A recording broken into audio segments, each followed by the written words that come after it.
I would pray to Satan to give me wisdom into these relationships, and he would give me wisdom to see their weak points, insecurities. I would know things about them that they didn't tell anybody.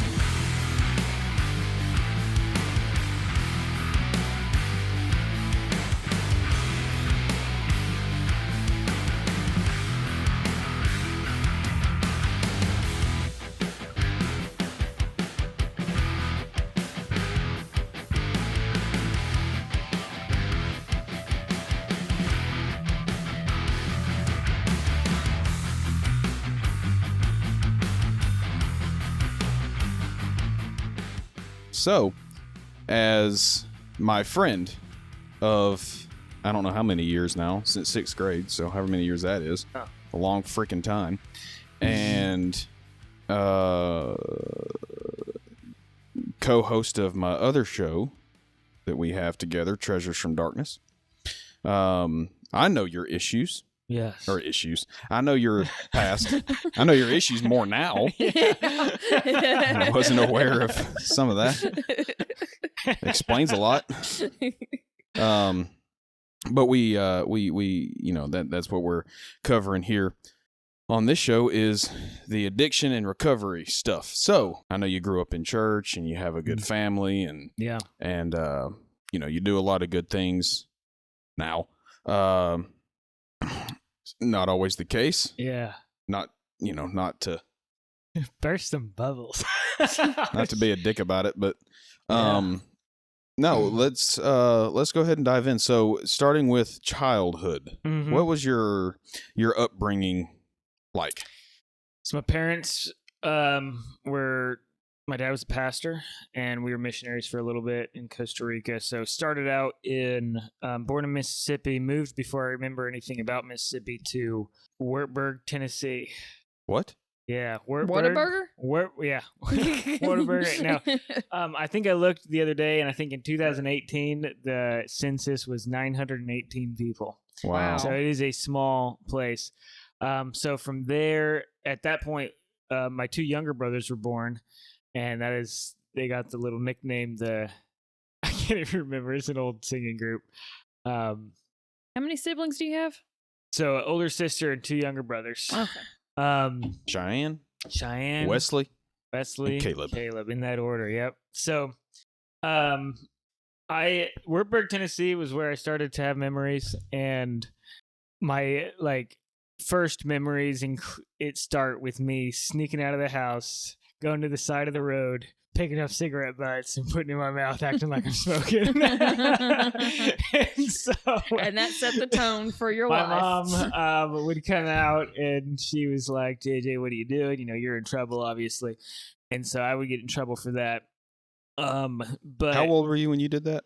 So we moved when I was 3 to Wartburg, and we stayed there for, I think I was 3. I don't know. I was somewhere around 3 or 4 when that was going on. So, I don't know why. Just thought it was cool. So, I'm just surprised you have memories of being that young. Yeah, really. I don't have memories that young. I've had a lot of concussions though. That might be why. I've had at least 3 concussions, and I'm realizing we had this conversation 2 nights ago. Like, there are parts of my childhood that I remember very well, and then there are spots that I don't remember, and so. That's what I mean. I don't remember having that conversation. Yeah. Did we really? So, yeah. No, we didn't. So what we did. No, did we really? This conversation? I don't remember having that conversation. And you wanted me to believe that you got home at 4 a.m. No, I remember that. No, you did not get home at 4. Okay. I remember that. Not you. Me and my wife had this conversation. Well, that explains it. Yes, yeah. Okay, I feel a lot better about myself then. So, Wartburg, you know, there's a little bit of not sure what's going on, not exactly following the track my siblings are following, my sister at that time, because my brothers are babies, basically. Mm-hmm. But Wartburg, I started to see something that I realized later in life started to play out pretty massively. And it was, I had this massive fascination with death and the power it made me feel like I had. And so So you're a serial killer. Yeah, Okay. like It's good to know. we'll get into a funny story about that later. But anyway, so There's a story behind it. I'm not really sure how funny that would be, but it is hilarious actually, but it has nothing to do with this. So like early on, I'm like suffocating my baby brother in the crib to watch him cry, to see panic in his eyes. I'm 4 years old at this time, and my friend comes over with his kid. It's like kid sibling, and I like take them upstairs, and I'm like holding the kid over the edge of the stairway, telling him I'm going to drop him. And it's like this power that I just like longed for was in those moments. And so there's something very wrong going on in my mind and heart at this point.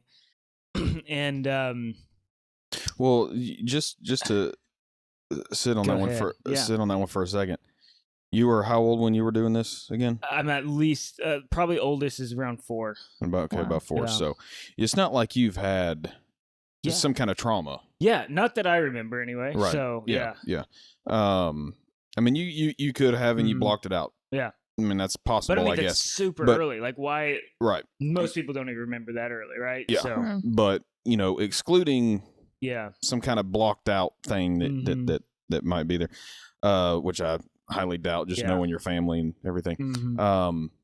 You were just born with like this little Darkness. Yeah. this little broken wire in Yeah. there somewhere. And so, at that point, looking at everything now, I don't know how, and I don't know what caused it or what introduced it, but this starts a period of fascination with the demonic, and later in life, me praying to Satan on a regular basis, asking him to fill me with the spirit of the Antichrist and bring as many people to hell with me as possible. Wow. And so, like, Like what Jeffrey Dahmer did. yeah, No, Except that's- minus you going so, and That's yeah. Killing people. No, that was Ramirez.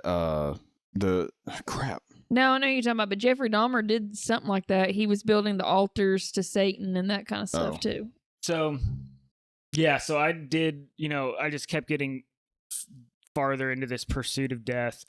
I would stuff knives in my teddy bears and go sleep with my parents so that I could wake up and kill them in the middle of the night. And what And age were you when you were doing This all this? is around 5, 6 Oh, years still, old. Okay, Yeah. so still.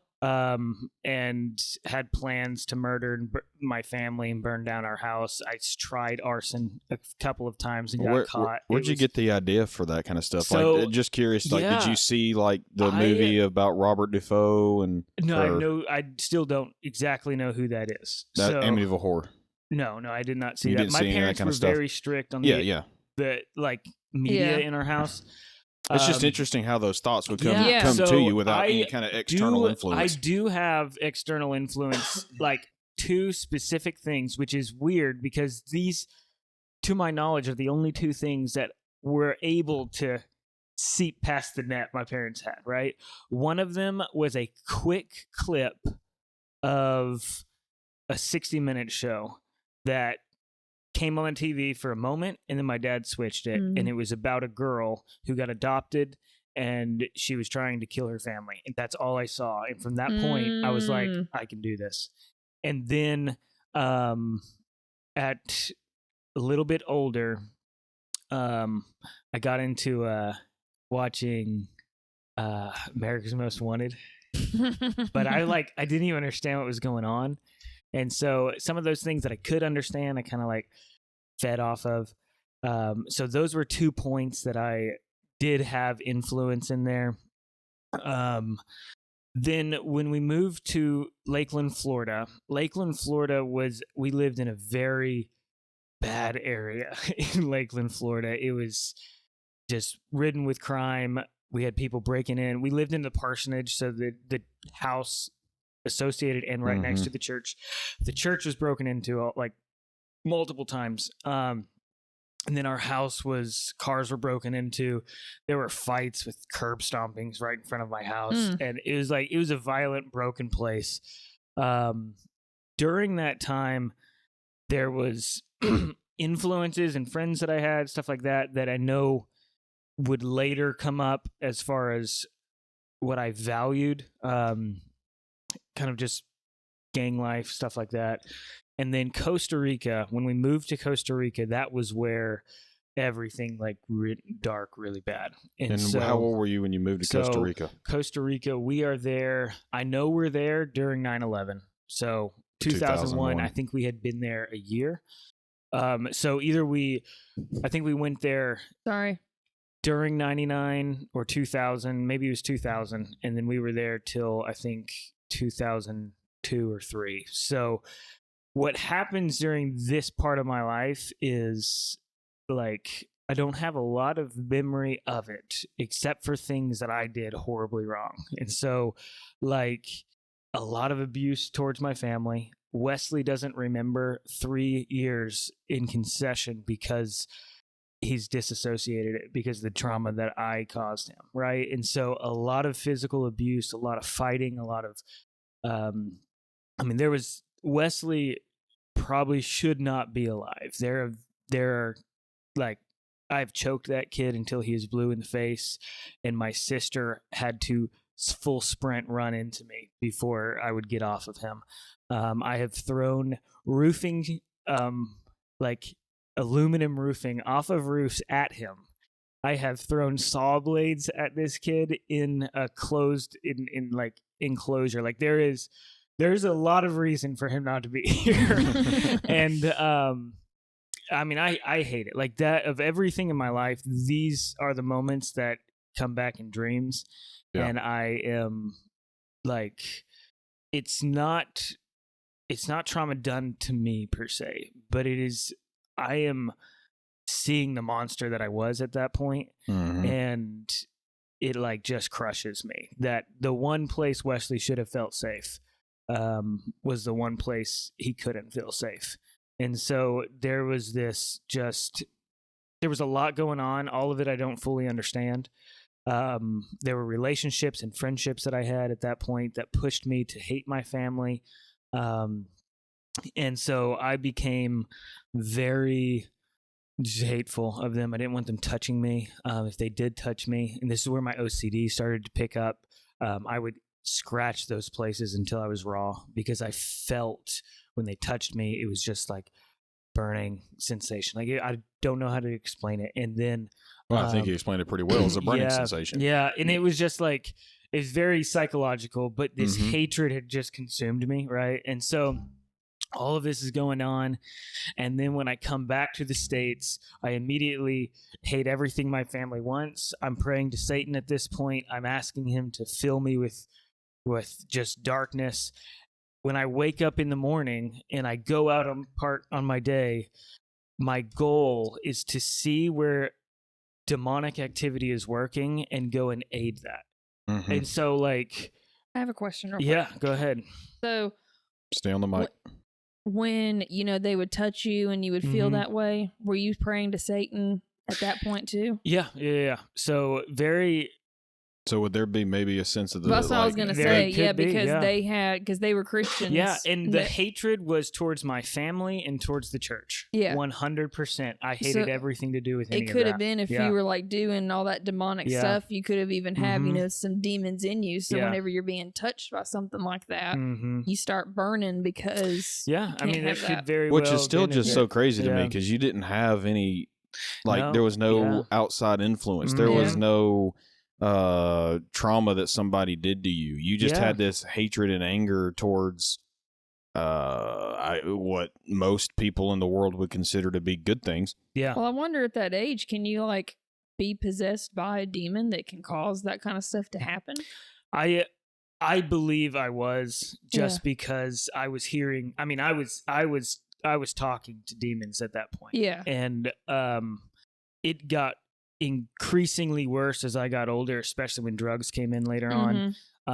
At one point, I was absolutely sure I was schizophrenic. Yeah. And I was like, there's no other explanation to what I am hearing and seeing and the death I am pursuing. And so, I do believe at that point I had opened doors in the violence that I was causing. And it was like, I have this dream that comes every once in a while, and it is me and my brother, and we are in the front lawn of where we lived, and I am playing soccer with him, and he would beat me, and I would always get angry. I was a horrible loser, and it would always end in a fight.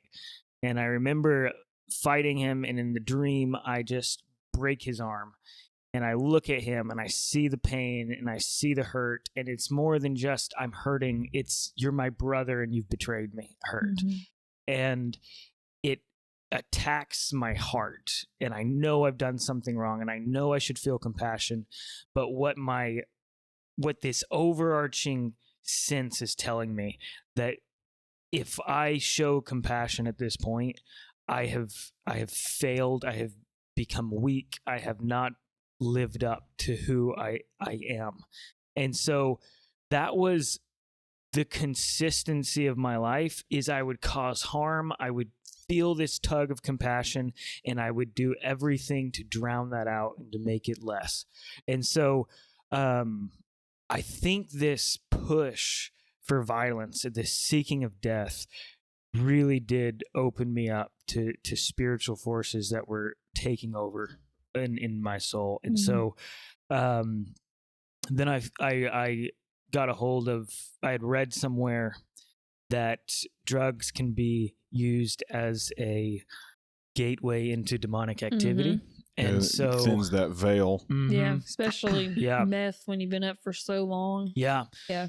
Sleep is also one of those things when you don't get a lot of sleep. Yeah. Sleep deprivation is a powerful So I had seen a lot of things when I was like that. Like I had actually, I think I told you about it when I'd actually seen John telling me to kill myself. Like you can see some major stuff when you sleep. Yeah. And so it would have been early high school, I think my freshman or early sophomore year. I decided, I had smoked weed. I had been, messing with tobacco for a while, and I was a bad boy at that point, right? Oh yeah, you were just sailing down. Yep. So you're already a lost cause. Yeah. So the first night I smoked weed, thought it was all fun and games, and my that was a hard hit. Sorry, it looked like that's what it looked like you were doing. Because he's talking about tobacco, and I'm like, you're doing a terrible thing. Oh. And so I thought I was like bad stuff. And first night I smoked weed, it was like, sorry, I don't know, like it was fun. It was kind of seemed harmless. Like there was, I was with buddies that were just joking with me, trying to scare me and all this stuff, but it was like unserious, right? And giggling a lot and all this stuff. And then I went to the guy who got me high, and I asked him for something, and he misheard what I said and said, "Are you kidding me, JJ? You're ridiculous." I was like, "What do you think I said?" He's like, "You're asking me for pills, and you just smoked weed yesterday?" And I was like, "No, that's not what I said." And so I repeated it. I don't know. It was something about, like, I think we were going to do a workout. It was like workout related, right? And but I was like, pills. What can we do with pills? Yeah. And so I went to the library, the public library, and that was my place to, like, there was no, like, there's no way to track no trail, right? And so I'm like going to the library, and I don't think they have it now because I went back and looked. But there was this book. There was this book this thick of illegal drugs around the world. Gosh. Okay. Yeah, that's probably not a good book to I think I checked that book out more than anybody else.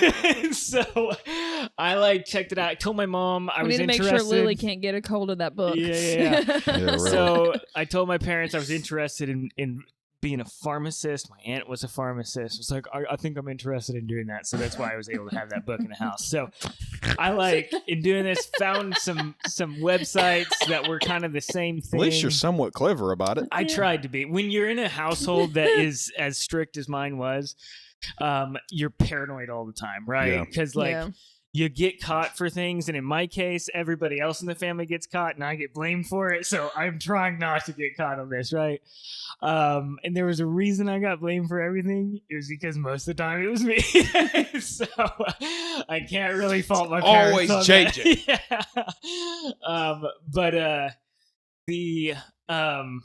So I was doing all this stuff, and like hydrocodone was in the book, and I was like, that sounds familiar. And I go down, and I was like, Wesley had some medicine, and he had forgotten about it, and it was in the cupboard in our laundry room in the garage. Nobody was ever going to miss it. They had forgotten it existed. And I looked at it, and I was like, there's like 4 pills in here. And I was like, what's going to happen? We could try this out. Nobody could know. So just take all 4. I did not do that, right? So I did what every kid who doesn't have a clue what he's doing, does. I took a half of a pill, and then I acted like I was high for like a whole day. How old were you? I was like a freshman or sophomore in high hilarious. school, right? So I'm like going, oh God, dude, tough stuff. And You had a total of then 2 milligrams. Yeah, I got home, and I just went through my day, and I was like, all right, let's be real, that did nothing. So I then I was like, it's all just a farce. Yeah, I was like, I might as well take an ibuprofen, okay? And so I think I ended up taking the last 3 all at once, and I felt a little different, right? I think these were massively expired, and so I didn't really feel a lot from these. Potency was And so I thought it was kind of cool and everything. I don't actually know what happened from that point to get to where I was actually seriously using. But that was my intro, and I loved the culture of drug use. Like, I loved the music associated with it. I loved the colors. I'd always loved bright colors. I loved the trade kind of tricks of the trade kind of thing where you get around and you're like, oh, you can tell this guy's been around the block because he knows some things, right? And I loved being on the inside of that crowd. So because I had this massive book and I had this, I'd learned to use Google, I guess, better than my friends.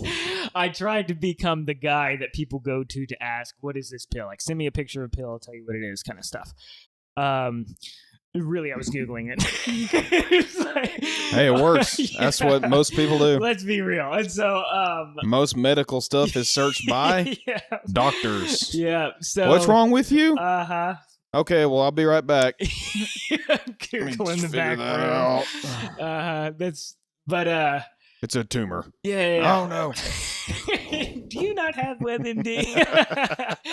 No. So but what happened was I eventually started mixing a lot of things, started hanging out with a lot of people that were using quite a bit. And so I am getting to the point where I'm using pills a lot. And then I started to realize, dude, if I keep doing this, I'm going to get addicted. Then I'm going to be in a bad spot, right? So, well, hang on. Before you go into that, you said something that was interesting to me. You said, I don't really know the point where I started really using drugs and stuff. And the reason that stuck out to me is because I think you would know better than me, but I think most people that deal with addiction, deal with substance abuse, whether it's alcohol or drugs or whatever, if you asked them, hey, when was the point where it was like, oh, this is a thing now? They wouldn't be able to tell you. Most of them, I would think, really? Actually, the ones I've spoken with are like, I don't know how I got here. Yeah. When did this happen? Yeah. Yeah. It's so subtle. It's just a little bit more the next day, a little bit more the next day. I wrote a poem about this later on in life. You would. It talks about how we all started doing this because it was fun and we were laughing in the back rooms. And then, fast forward to where I was at the time, I was 26, and was like, nobody told me about the teeth that were going to be lost. Nobody told me about the lives that were going to be gone. Nobody told me about the depression and how the drugs overtake everything that you have. And I was like, we went from being kids having fun to being ruled by a monster, and there was no way out for a lot of the people that I was with. And so so I don't really know. I remember where it started, where it was fun and easy, and then I remember snorting crushed up pills on public bathroom floors. Like that's like, I don't really have a lot of substance in between. Dude, I was listening to, not to just completely cut you off, but I'm going to anyway. I was listening to Theo Von's show today. Yeah. And he had, who was it? Oh, it was JD Vance was on, whose mother is in recovery. Okay. Theo, according to him, most of his family's in recovery, and he's in recovery. Yeah. And they were talking about one of the painkillers. It's not Norco. It's not that. It's one of the other ones. Anyway, it's usually what they give you after a surgery, something like that. And the family that started that company was brought up on charges for all the people who have died. Fentanyl. Dude. No. Oh. Fentanyl's coming from overseas. It's well, I know there's they a use lot. that in the hospitals and stuff. Yeah, too. I know. I have you almost died. almost died from fentanyl. Man. Not as an addiction. The hospital did it. Yeah. His oxygen was getting, his O2 Illegal was getting down. Yeah. No, it was. I was literally getting ready to go into surgery for my shoulder. Yeah. And they gave me fentanyl and they didn't. I guess I didn't tell them, but they didn't know that I don't take medicine for anything. Yeah. At all. I don't even take Advil, aspirin, nothing. His oxygen dropped down. And so they to gave me fentanyl. Why? Like that's. Well, because of the pain. They had to put a nerve They blocker make in you my fill neck. out all of these information packets, and then like they always ask you those questions when they come in. Like, who's reading these packets? Apparently Because this nobody. is important. nobody. Apparently nobody. But they gave me that, and I just remember laying there on the table or on the bed thing, That's and just every now and then, there would be people around. She was there, obviously. My mom and dad were there, and my surgeon came in at one point. I remember seeing him, and I was like, "I know you." That's all I remember of that conversation. And what was happening in between my moments where I knew that I was there, was apparently I was falling asleep, and when I'd fall asleep, I would stop breathing. Yeah. And so I kept waking up to them smacking me, hitting me in the legs, hitting me in the face, and they're like, "Wake up!" I'm like, This Because is the not the doctor time to start sleep apnea. we told the doctor what was happening. "We need an emergency CPAP now, stat." We told the doctor it was happening, and he was just like, "Okay, just keep an eye on him and make sure he don't fall asleep." Yeah. Doctor didn't even come over there and help. So like his Goodness. O2 was dropping down to like 70 and 80. I was like, "What is happening?" Yeah. Then afterwards, he gets out, and they gave him a Norco. And then his mom sees that he's in pain. And then she goes over there and asks for another Norco for him. So by the end of the day, I took him to Chick-fil-A afterwards. Don't remember. And wait till you hear what he does. I remember eating the Chick-fil-A. Yeah, then you threw it up. Who doesn't remember eating Chick-fil-A? Yeah, then you I threw it remember up. that. But he's sitting there, and I can't remember why. I was still parked or something. And the woman popped her head out and was like, do you still need anything? He goes, "No, we're okay. We don't need any help. We're just waiting on this." I said, "Shut up. You're going to make her think that you're drunk. Shut up." No, I'm just on fentanyl and Norco. God. Oh my goodness. So we had to leave. Don't worry, drugs are cool. Right. Stay in school, kids. I mean, I know I've gotten a hold of Oh, my fentanyl goodness. before when I was doing Yeah. heroin, and it's Goodness. I was covered from my knees all the way up to my hips. I was covered in bruises. My back was covered in bruises because I was itching so bad. And that was when I was staying with my dealer at the time. And she literally was asking me if I'd been raped the night before because I had so many Wow. bruises. And I was like, "I don't think so. I don't know." Good night. And my boyfriend at the time, he was accusing me of cheating because he saw all those marks. And I was like, Yeah. "No, like I've literally just been scratching myself Yeah. for the past 24 hours. Yeah. Like not scratch marks, like Mhm. bruises all up and down." But what I was originally getting at is they ended up having to pay $6 billion with a B. And they're not allowed to manufacture that drug anymore. And I wonder what it was. I have to go back and look at it. But anyway, what they were Oxycontin. Or Roxycontin. Oxys. Was it Oxy? It was That Oxy. was my. It was That's Oxy. what that's what go-to. got Yeah. that's what got my brother, the one that's passed away. Mm-hmm. He got addicted to Roxy's, which is a mixture of the Oxycontin. Yeah, it was definitely Oxys. But what JD Vance said was that company knew, because it was slow acting, slow dissolve, right? You know, they knew that people were taking that, crushing it up and snorting it because it was instant. Yeah, it was. And they didn't do anything about it. They were just like, nah, whatever, who gives a crap? That's everybody's gateway, I think, that starts with pills. It's either Xanax or Oxys. Xanax is a tough one. Was mine. That's a hard. That's what she. That was my gateway, was Xanax, and it's kind of like what you were saying about the culture of it, you know? Yeah. Because like I was doing it, and then it made me feel like I belonged somewhere, like I was fitting in. Like I went to my oldest daughter's. I don't say her name on here. Yeah. But I went to my oldest daughter's birthday party, and it was the day after I had done it. So I was still a little messed up, and I thought that I was so cool, and went to my brother. It's awful. Yeah. Went to my brother that's passed away now. Went up to him, was like, "Oh, I tried this last night," and I was trying to ask him and his girlfriend if they had anything, and I had literally just started doing it the night before, and was already just like, you know, obsessed with it, and it was just because I loved the people, and I couldn't even focus on my own child's birthday party because I'm texting those people like, "Hey, when are we going to get back together? When are we going to do this?" And it's just like, I think that's what gets a lot of people wrapped up in it. Yeah. Is the culture of it and the friends that you make in it, and you think that they're your friends, but really, I've always say that like drug addicts, they have very good hearts. Yeah. But they're can also be about themselves. For sure. And they're going to take advantage. They're going to lie. They're going to cheat. They're going to steal.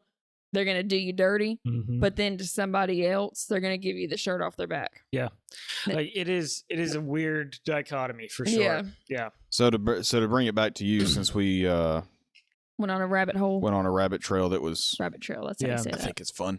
Yeah. Go continue with your story. Yeah, so I start using more regularly because every once in a while was probably what we started with, right? And could get pills every once in a while. Didn't have a lot of money, so it was just kind of a party thing.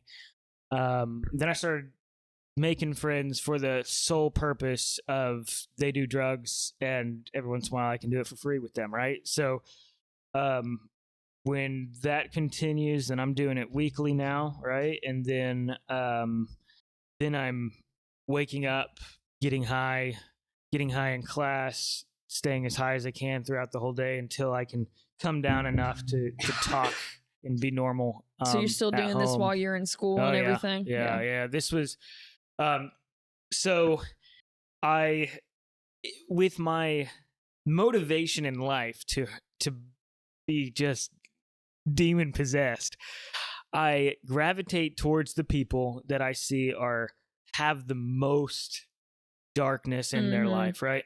And so a lot of the people that I ended up being around, like I'm talking, some of them were some creepos. That bug's being a creep. Yeah, that thing picking me off. But I remember I started hanging out with some the reason I decided to hang out with them was because these guys are going nowhere in their life. They do nothing but do drugs, and nobody, like, these are, if there's a list of priority of mom doesn't want me to hang out with these people because you're going to ruin your life, these guys are the top That's of the who list, I want to hang out with. And I went to a very large school, and it to find that group, obviously they're older than I am, and so I'm like trying to fit in with them and everything like that. Weirdly, I have this other group of friends that are all-star athletes, and I'm living this like this weird, I'm an athlete but I'm a complete drug addict too, right? So there's a lot of people like that. Yeah, though, man. It's true. And I would say, I don't know if it was the drugs per se, but the pain seeking drugs and listening to, and I'll get into that made me a better athlete. And the pain, I'll tell you how. I want to know what you mean by pain, like physical pain, emotional pain, and mental, just But why though? Why do you feel like you had the pain? Because we'll get into that. Okay. It's so first of all, it starts out with drug use. Yeah, starting out with drug use, and then I become a daily user. Then I run out of money, so I'm stealing from nonprofit organizations to fund my drug abuse, and volunteering places so that I can take their money. I almost made a massive mistake and asked, how do you do that? Yeah. That's not give a tutorial on stealing money from nonprofit organizations here. Yeah. So, cause I'm still hiding everything we're doing, right? I'm still, my dad's not a pastor at this, but he is still an elder at our church, basically. Were y'all at y'all's church at this point? Yes. Oh yeah, yeah. Yes. He came. They came there when we were in 6th grade. Oh, yeah. Okay. So I am hiding this at church, hiding this at home, kind of hiding it at home, and hiding it with some of my friends at school, or to a degree, and then living a totally different life here. So like I'm very split in a lot of what I'm doing, and my mind's getting very confused, especially with the drug addiction. So all of this is going down, and then everything starts to bleed into one another, right? I am now selling and just giving drugs away for free at church, because that is how I can best hurt the kingdom of God, right? And so I remember that. Yeah. So that's I remember that. We're like, I'm getting people drunk at church, hiding them in bathrooms so that people don't find out. Was that when the adopted ones, I know we can't say names, but when the adopted family, when they were kind of doing a lot of their stuff too? Yeah. Yeah, where do you think they got it from? Well, that's what I was about to ask. Yeah. So a lot of stuff going on there. And then I'm showing up to church high and drunk. I brought a complete he was one of my best friends, and he is no longer alive because of his drug use. But I brought him to church, and he was, just tweaking. And dude straight up licked me on the neck in the middle of service. And I'm just like, what have I done? I don't remember that part. I'm like, what have I done? It was in the youth group, and I was like, I was probably going at a race. I don't remember this. Please do not talk to me right now, because we had they used to sell it at gas stations at real Kratom? cheap. Fake No, weed. Kratom wasn't around back then. No. It was called Oh, you were doing the gas station. stuff. Yes, I Yeah. tried that before. That stuff makes you It's crazy. You're just it's weird. And so did that right before church. That was done. Oh God, that And stuff. then- that was dumb. That stuff should have been made illegal. I mean, I think it was made illegal. Was it? Because like teenagers were having heart attacks. So Yeah. I thought I was having one when I did it. So was that there was a time when Four Loko was a huge problem. That was the same time. Before Yeah, it became an it was around the energy same time. drink, it was. Yeah. I mean, it was still a drink, I think. Because I think but it we're was around the something same age, right? Probably. Yeah. How old are you? 32. He's 32. 32? Me and we're both What 32. age were you? So this is this is all through high school. So Yeah. I'm I think what, that's 15 to 19. So, okay. Yeah, that's when that stuff was real big. Because like I tried that one time because I tried smoking weed, Mm-hmm. and it gave me anxiety. So my friend was like, "Well, hey, you can try this. It's not real weed." And I did it once, and I did fine. It's the worst idea ever. I did great the first time. I say great. Mm-hmm. I did. Performance was magnificent. Yeah, I didn't freak out. Yeah. So then, she was trying to guide me because her thing was like, smoking weed, it's not bad. It's going to help you with the anxiety, and all this. And at the time, that's what we thought that kind of stuff would do. So she was almost like my guide to being able to do this kind of stuff. So she's like, well, you did good that last time that we did it. So now we're going to try to give you, 2 or 3 hits this time. Yeah. Well, I did 2 or 3. And I remember I was sitting there, and we were at somebody's house, and the woman's boyfriend or whatever was in the room. He was from here to that corner over there. But after I hit that, all of a sudden, he was right there. Like my vision was just zoomed in. My heart rate was up. And I started freaking out. I went and took a shower and could not get my heart rate down. Could not quit freaking out. So then she tried to give me something to drink. Well, my throat was almost like closing shut. It felt like Yeah. I don't even know how to describe it. Whenever I would swallow, it felt like it was just something big, giant stuck in my throat. And then she tried to give me potatoes to eat because they were soft. Started choking on potatoes, couldn't do it. And I had a boyfriend that I just broken up with, and I'm apparently calling him, freaking out, and saying, you don't love me anymore because you don't want to come help me when I'm dying. And then ended up calling Kyle. And he's like, well, yeah, we broke up. What do you want me to do? Yeah. But so then I ended up calling Kyle, and I was like, can you help me? And he's like, well, what did you do? The unnecessary drama in people who do drugs. It was ridiculous. So, like, I remember what calmed me down. I literally went and laid in the bed.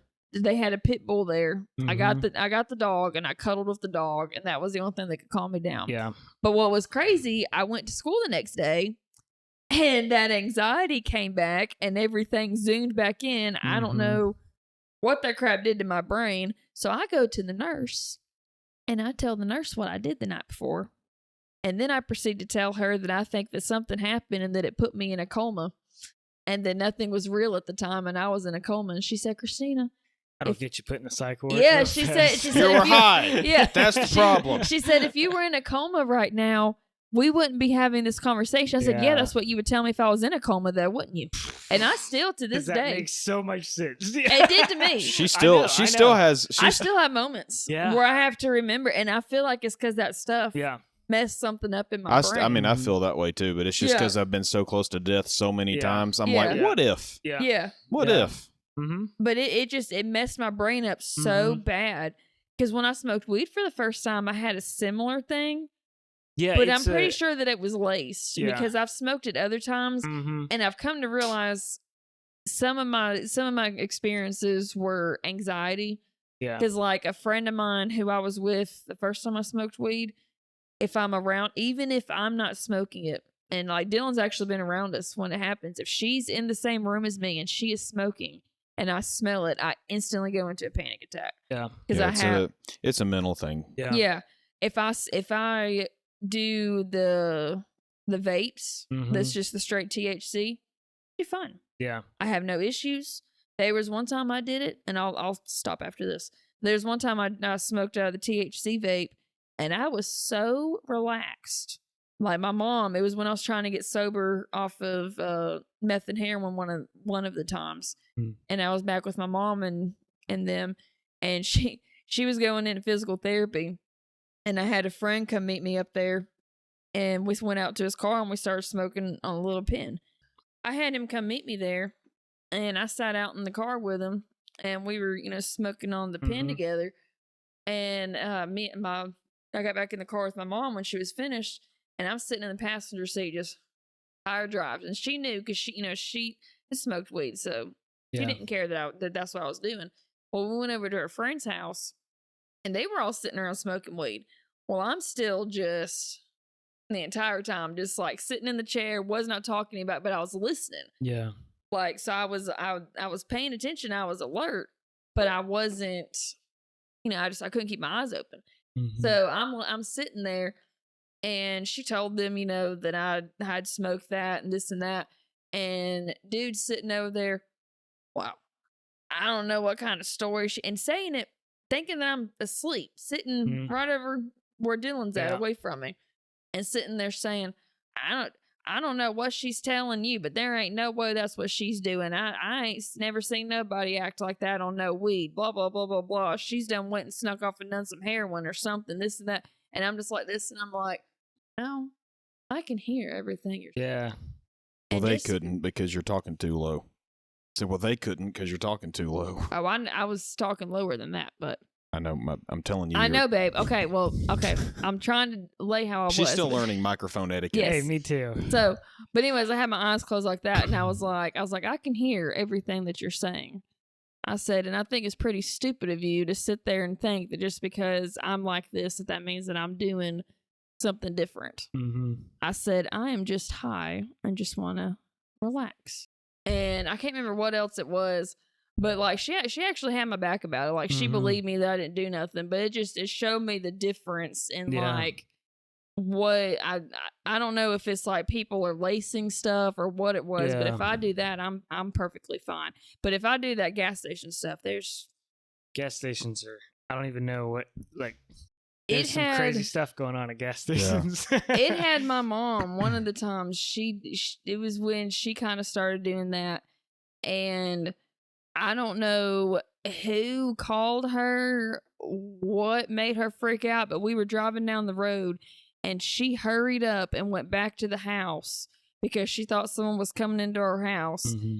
And she took all of her stuff and flushed it all down the toilet because she thought that someone was going to come after her and she was going to go to jail for having that stuff in the house.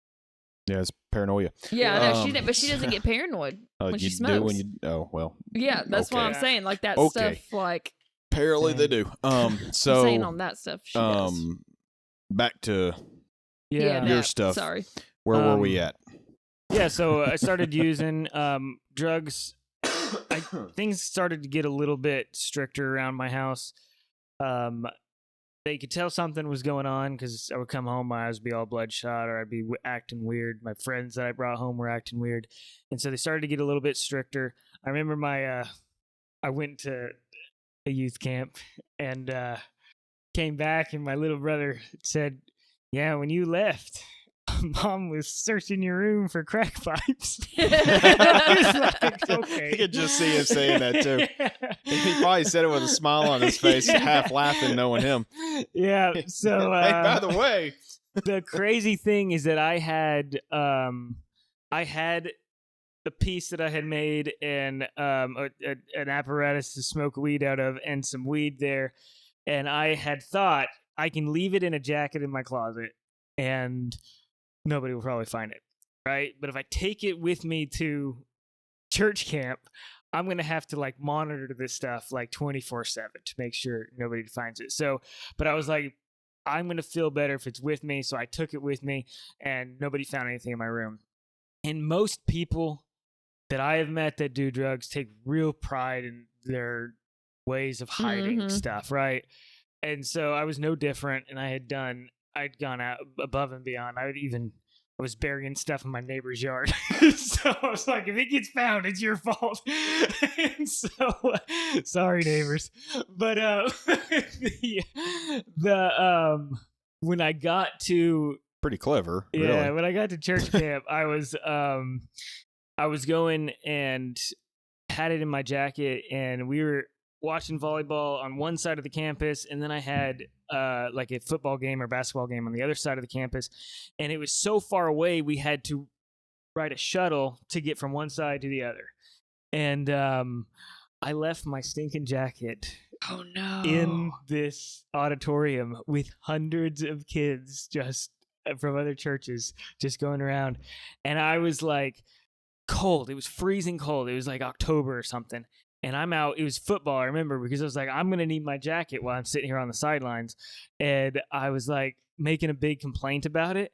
And I was like, somebody needs to let me borrow my jacket. And my youth pastor at the time, he heard it. And he's like, where'd you leave your jacket? And I said, without thinking, it's back at the auditorium. And then I was like, oh, but I'll be fine. I'll be fine, right? It's like close to snowing weather out here. And he's like, no, I'm going to run back and get it. You stay here in case they call you. And my youth pastor ran all the way back and picked up my jacket with a bottle full of weed and brought it back to me, and never found it as far as I know, because he never brought it up to me. And I was that close, and I was like, I'm not dealing with this anymore. So I smoked it in the bathroom that night. And I was like, which I don't really know how I got away with, but I did. So I had some friends that were in on it too. But yeah, got that taken care of. But I started to do a lot more desperate things as far as getting high. I didn't have money as much anymore because everything was getting a little bit more strict around where I was. My parents weren't letting me go places, all this stuff. And so I had to resort to what I could do to get high. And so buying canned air and sleeping pills and all these things. And so I'm passing out multiple times a night off of this stuff and falling down in the shower. I have a picture at our church with a scar on my face right here, and I had done just a garbage bag full of stuff I get my hands on, went to Bojangles and slammed right into the concrete right after I got my tray, turned around and walked slap dab into that concrete wall. And they looked at me and I said, I need to go to the bathroom. And I just left my food there and went to the bathroom and like laid on the floor. But I was that's disgusting, man. It's just the trash. And then I did even more embarrassing things. I went to the car we had come in because I was like, I'm not showing my face in there anymore, right? Got in the back seat. I'm so out of it. I just start verbally like berating myself. Berating yourself. For how stupid I must look in front of my friends and everybody else. And this goes on for like 20, 30 minutes. And I'm just talking. And then all of a sudden I hear somebody in the front. Somebody had been in that car the entire time listening to me. And I was like, I'm going to sleep. I cannot deal with this. Oh, that's funny. yeah. Sorry, Chris has had to go and handle some kids stuff. Oh, it looks like we're gonna have a guest for a second guest for just a second. Looks like, because it looks like there's a tiny human that has decided to awaken from her slumber.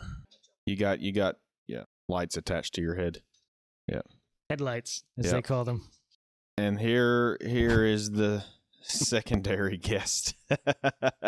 Hello. Oh, she just woke up. She's not having it. So anyway.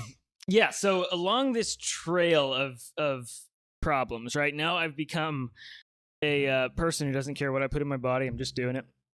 And who was sitting in the front seat? I mean, you don't have to give me a name, but like he was a friend of mine from school. Oh, okay. Yeah. Right. So I was just thinking it'd be hilarious if it was a youth pastor. Yeah, no. I was thinking for a moment, it's like, I don't want to say a name because I think you might know him, but I was like, no, it's totally somebody. I don't care if I did. So it doesn't matter. Yeah, it doesn't matter. The stupidity was on me at that point. So all that's going on, and in the background of all of this, I'm still on this mission to destroy everything I can that God wants to do around me. And so the way that I have... Wait, can I ask a question? Yeah. So how did it feel like having to go to church every week feeling that way? Probably pretty good, because that was like what part of your satanic mission. This is something that I was praying about this morning. And I will say that demons sit in our churches, and in most of our churches, they don't even squirm because the message is about the law of men, and that is where our faith is, and not the law of God. And so when I sat in that church, I was not at all bothered. And so I mean, it was very apparent I was something was wrong. My mom, I remember she was so fed up with me one time, and right in front of the church, she's just like yells at me. She's like, JJ, you have a black heart and you're gonna go to hell if you do not figure out what's going on.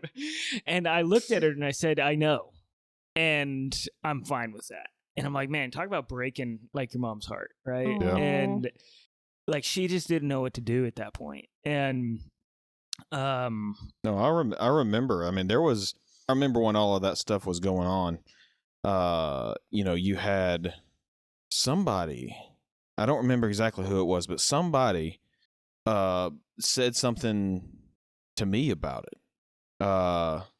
It was either, and I don't want to give names because it kind of explodes everybody, but it was either the youth pastor. I think it was.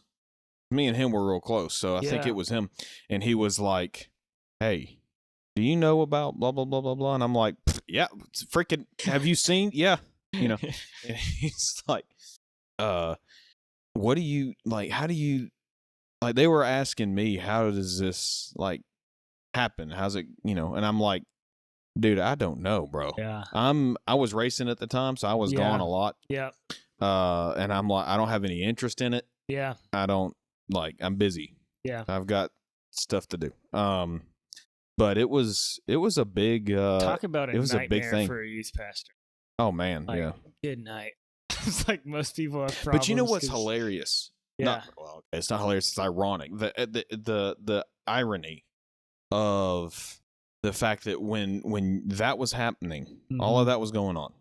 was also the same time that youth group was at its, in our lot generation, was at its biggest and at its most effective. Yeah. Like, if you would, and that's the irony of it. I feel like there's if you wasn't a huge spiritual aspect to that. Like, Satan realized, hey, there's work being done here. Let's send people to disrupt that if possible. Yeah. So, well, it's just the juxtaposition of you're over here if you're not on drugs.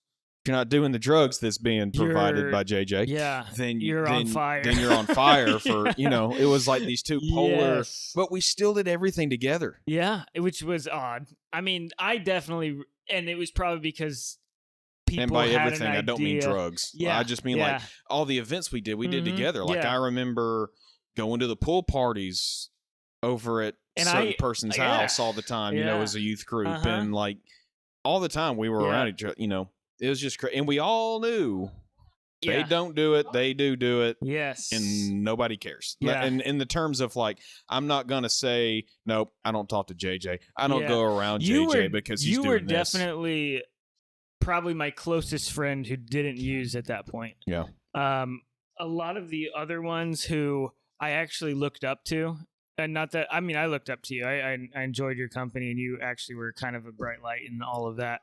I tried to be. Yeah. And, but like there were older like men there, guys, older teens and stuff. And, I don't know what would have happened, but I had a respect enough for them that I think if they had been like, hey, approached you. Well, actually, I know that actually did make a difference. One of the gentlemen was actually, he ended up folding papers with me for a while. And one of the older guys in our youth group, and we were folded papers for a newspaper here. And so he folded with me for a while, and he actually had a pretty big impact on my life. But like when we talk about, he doesn't know that actually, but just being around the same people that have right motivations and care about the things of God, like it kind of like knocks the wind out of your sails when you're surrounded by when you're on drugs, you're an idiot. When you're surrounded by idiots, and you get around somebody who you can actually trust, somebody that actually has character, it makes a difference. And so like, that's like when I look back at our relationship, I see like a bunch of people, and then I see Dylan, who like I knew was uncomfortable with what I was doing, but still cared enough to be involved in my life. And so that like meant a lot. And so I'm gonna give him a big head. It's okay. No, He's got big hair to cover it. It's really what it is, or what it was I saw, and it was the first time in my life that I saw something happening that I didn't want to happen. Yeah, it was happening to people I cared about. Yeah. And so I actually, in that moment, or in that time, made a conscious decision to be, I guess, a voice of reason, I guess, in a sense. Mm-hmm. So like, man, it's so hard because I don't want to tell names or things because it'll give it away. It makes it hard. I have to talk in code. But there was a certain talent event that is named after the certain denomination of the church that we go to. Talking about. Yeah. And we were all at it. Yeah. And that was where the jacket incident happened. Yeah. Too. Yeah. So I was also talking to one of the girls in the family in the church that is quite large, and they're all adopted. Yes. Yeah. Not, the girl isn't large. I mean, that was no, sorry. That's how it came out. Large family. Yes. No, she's actually very small. And I was talking to her because she was getting her stuff from you. Yeah. And her parents knew. Yeah, they absolutely hated me. And they hated you. It has been a miracle that switch on that. A lot of effort went into that too. Yeah. But I was laying in my hotel room. Yeah. And I don't remember who my roommate was there, but I was laying in my hotel room in the bed, and she was texting me, and she was mad because her parents were getting mad at her about doing this stuff, right? And I I literally just told her, I said, well, what do you expect? Mm-hmm. She's like, I just want to be left alone. And I said, that's not their job. Yeah. I mean, that's a good advice for and sure. she said, whose side are you on? And I said, not JJ's. I said, no. No, I told her. I said, I'm on yours. That's why I'm telling you what you don't want to hear. Yeah.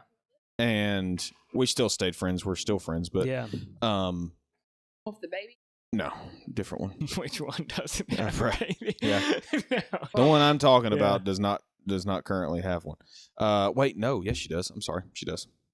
I met this one. No, you haven't met this one. But you know, it was, and then again, the another one of those sisters that had an issue and a big problem. Mm-hmm. She went off to a recovery center for a while. Yeah. She, she's doing better now. All of that, but she was another one because she ended up working at the same place that I was working at. That one I do know. Yeah, you know this one, yeah. And there was a lot of times where she would close the dealership we were working at, and she would ask me like, "Can you stay?" I'm like, "Yeah," and I'd go, I'd go get us. Chick-fil-A was right down the road, so I'd go get us Chick-fil-A, bring it back, and we'd sit there and eat while she closed up for an hour, and then I'd leave and go to practice at church for the praise team. And after that, like a year or so after that, she told me at church, she said, I want you to know how much I appreciated that. Like that you didn't that you didn't have any expectations, like you wasn't trying to get anything out of me. You were just there. And I was like, we grew up together, right? Yeah. Like, it's like I tell her, like some of my exes, even if they call me and are like, hey, this happened and I need some help. And it's not them just being absolutely stupid, but this happened and I need help. Yep. I'll go help them. Yeah. Because I care. Yeah. And when I care, thank you. When I care, I got a flower. Oh, you get one too. Looky there. We're getting free flowers. And when I care, I try to I'm going to tell you stuff that makes you uncomfortable because you need to hear it. Yeah. If you ask, but I'm not going to walk up to you and be like, JJ, you have a problem. Well, but if you're like, bro, what's going on? I'd be like, you're an idiot. Yeah. I wouldn't say it in those words, but I'd tell you the facts of it. Right. Yeah. Anyway, sorry. That was a complete ramble session there. But so during this time, I'm also, continuing abusive behavior, towards my family for sure. But I realized now, my purpose was not just to have drugs and have fun. It was to exploit those drugs, use them for spiritual dark things, and then get direction from demonic entities and go and act on that. And so I start doing that. Really just, this is when the voices really took off. And I realized that I had a popularity at school and at church where people wanted to be my friend. A lot of times because I was the one selling drugs. Supplying them stuff, yeah. And so I would exploit that, and I would get as many girls as I could handle on my girlfriend payroll there. And then my purpose was never physical. I had some physical agendas that I did, but the focus of these relationships was to destroy these girls' souls.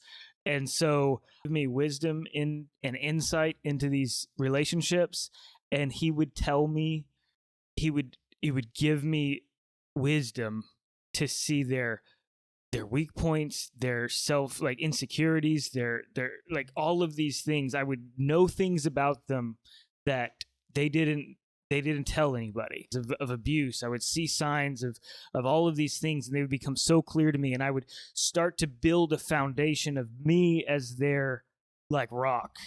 And then I would build them up to a certain point where I knew I had them. I had a question I would ask them, and if they answered the right way, I knew I had hooks in them. And then I would rip everything out from under them, and I would hit on every insecurity and every failure that they had, just tearing them to pieces and then throwing them to the dirt. And then I'd go and do it to another girl, and then I would circle back around and see how many times can I pull the same girl in till they just quit. My goal was that they would commit suicide, and I would know that I was the person that did that. And the ultimate strength was what I saw that as. And so that was what I did. Physically, I would get in some like physical altercations every once in a while, but what it came to was with the drug use, with the abuse that I was doing towards people, I started to hate me as as a person. I hated the pain I was causing. I was like, I didn't like it anymore, but I was doing it out of obedience to these demons that I had just allowed to take over my life. And I was no longer strong because of it. I was just ragged, running and doing these things that I felt that they wanted me to do. I got a question. Yeah. You said that you did finally get to where you were getting tired of it? Yeah. Broken. And got to the point where I pushed myself in immense pain. I was doing a ton of like self-harm stuff at the time. And a lot of that had to do like with the actual worship of demon entities. And then I was doing runs on apps. Like I would chug 2 Nalgene, like full-size Nalgenes of water, and then I would go on miles of just straight out sprints until the cramps were so massive, like it was going blind with pain. Like I would just crumple down and just sit there, and for a moment in that immense amount of pain, all of the voices stopped, all of the pain was gone. I couldn't think of the shame I brought on myself, and then it's gone again, and I'm going back to get high to erase this, right? And so this is How like, old were you at that point? I was 17 about this time. And I am hating myself. The abuse is becoming real. Like every time I see somebody that I've abused, hatred for myself just manifests, and I hate them because of it. And so I get to the point where there's nowhere I can turn to where I'm either not lying to the people close to me or the people that around me just make me angry. And I'm like, I don't want to live the rest of my life like this. And so I like shut down communication with everybody and planned my suicide. And even in my own death, I was trying to scar people. I was going to impale myself near an elementary school on the backside so that the first people to find me would be children. And I was like, even in my death, I'm going to cause trauma that these kids will never last past, right? And so I'm on my way to do this. I am 100 yards away from the place that I'm doing this at. And I get a call from my best friend at the time, and something in me just says, if anybody should know what I'm going through, it should be my best friend. So I answer the stupid phone, and my best friends, much like Dylan here, they were not smooth talkers. They were just blunt. So, you're a moron. So I kind of told him a little bit, not the whole truth, because I was too ashamed of the whole truth, but I told him enough to let him know, hey, I'm struggling and I'm about to kill myself. And we had 2 friends of ours already commit suicide the year earlier. And so he just sits there and he says, like, I'm coming and I'm going to beat the, words that I don't say. But anyway, I'm going to beat the out of you. And I was like, what a kind thing to say. Like, somebody cares. Like, somebody is willing to get up off the couch, jump in a car, and just beat the nonsense out of me. And I'm like, that's like, he's my friend. And so it earned him enough clout again, I guess, to talk some sense into me. And I walked away from that. And the next year and a half, 2 years, I didn't quit drugs. I didn't get saved. I didn't do anything. I just told myself, I don't care how bad it gets, I'm not gonna commit suicide. And so drugs got worse, depression got worse, anxiety got worse. This was the point where I'm like, I had no outlet anymore. I had burned all my bridges, and all the girls everywhere were telling people, don't go near JJ. All of my drug addict friends that nobody wanted to hang out with because they were just losers in life, they told me, JJ, I'm not hanging out with you anymore because you do so many drugs and you are going to die, and I'm not going to be the one taking you to the hospital. And so I'm alone now, drinking vodka out of a canteen because I smuggled it into my house in the corner of my dark bedroom, and just addicted to sleeping pills. And how old are you right now? I'm 18 years old. About to start life. Yeah. and my goal was, I'm going to go to the Navy. I'm going to be a SEAL, because I'd still been, all that pain had pushed me to be an exceptional athlete.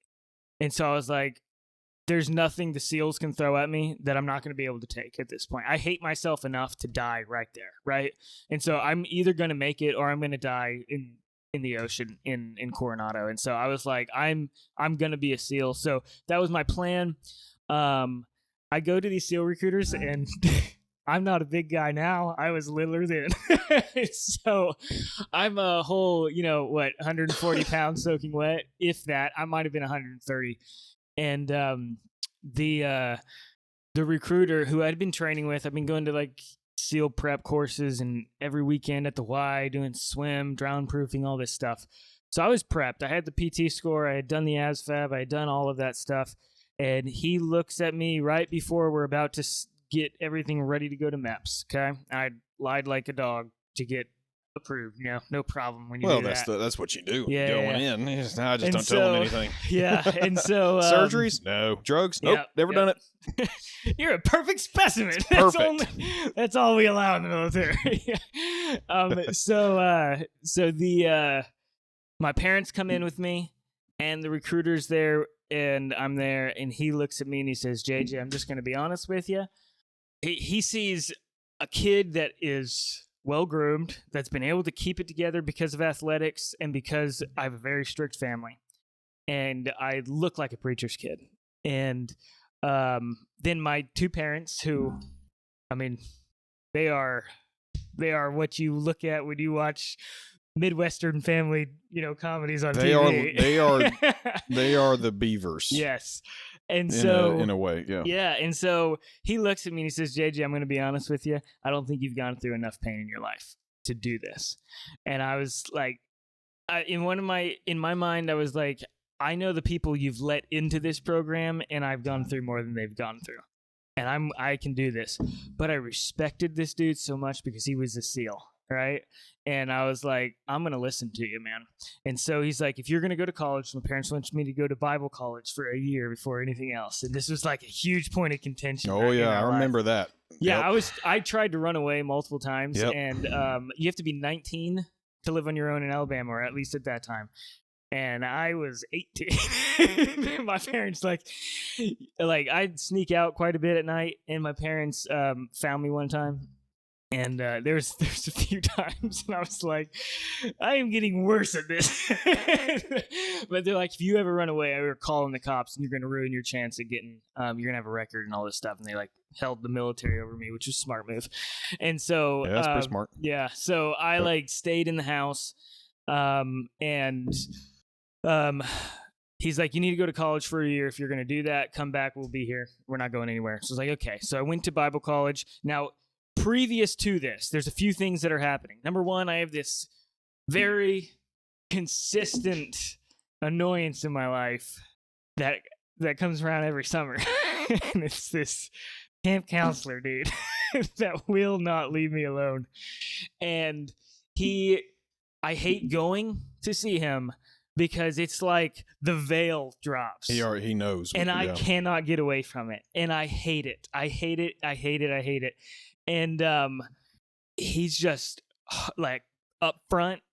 And do I know this guy? You know this guy. Do I? There is no. Did I go to this camp with you? Yeah. There is no messing around with him. Did we used to go on hiking trips with this guy? Oh yeah. Oh yeah. There's no messing around with him. He is no BS. He tells you what he sees, and that was hard for me every summer. And then there was a guy my dad worked with, and he said to my dad, he said, I've had this feeling about your son. I need to talk to him. I've never met this dude in my life. And my dad takes me to work with him one day, and I don't he's know if I'd do that in this world. well, Yeah, he knew him. He knew him. Okay. I didn't know him. And he says, okay. And my dad's doing some work in the office. I'm sitting in the cafeteria of the place, and he comes in after talking to my dad and sits down. And he says, JJ, he says, I don't know what you're going through, and I don't know what's happening in your life, but I know that God has created you for a purpose, and you need to stop messing around, and you need to start following him. And it hit me like those moments where you just can't help but cry, so you just don't talk. Yeah. And it's like this reality that something greater was going on, and it was taking me from this pursuit that I had for power through like drugs and demonic entities, and it was still chasing me. And so I ignore that pretty quickly, go out and get high again. And now the same okay, so I started doing drugs to get closer to demons, right? Now as I'm getting high, I am having hallucinations and visions of like spiritual things, but they are heavily like convicting me. And so I remember I'm sitting in the back of the car. We have done a lot of things, and I am hallucinating to the music, and I am just going crazy and having a great time. And then all of a sudden, everything changes, and I see myself sitting in the back of this car, and I see this massive zoom out all the way to stinking space, right? And I'm seeing stars, I'm seeing all of this stuff, and then it zooms all the way back in to my little head in this tiny little car, and then it goes deeper into my bodies, and I'm starting to see the neural pathways in my mind. I'm starting to see how cells are connecting, and for a moment, I feel like I can move every cell individually. I'm absolutely high, right? I am so.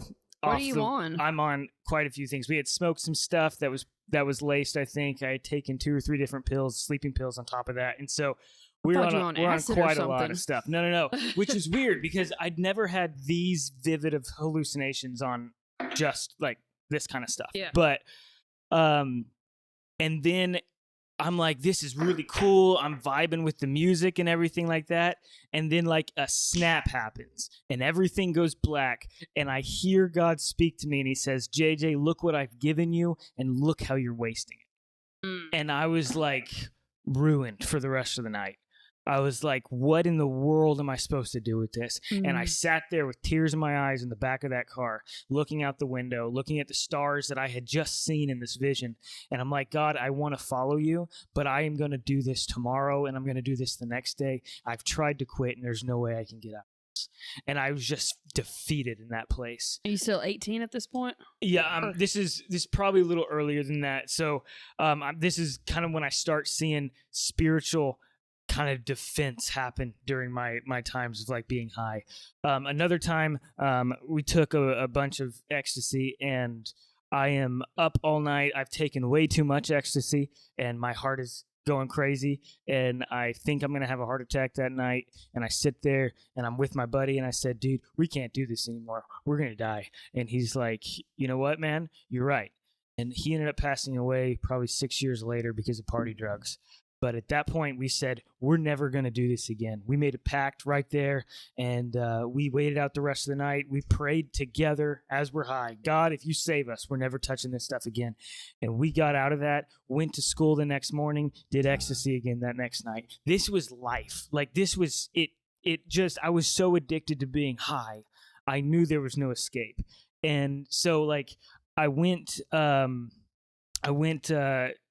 started seeing these visions and dreams happen more and more. I remember I had this girl that liked me, had a bunch of lore tabs, and I was like, I could get those, I could sell those for you, and I could give you some money.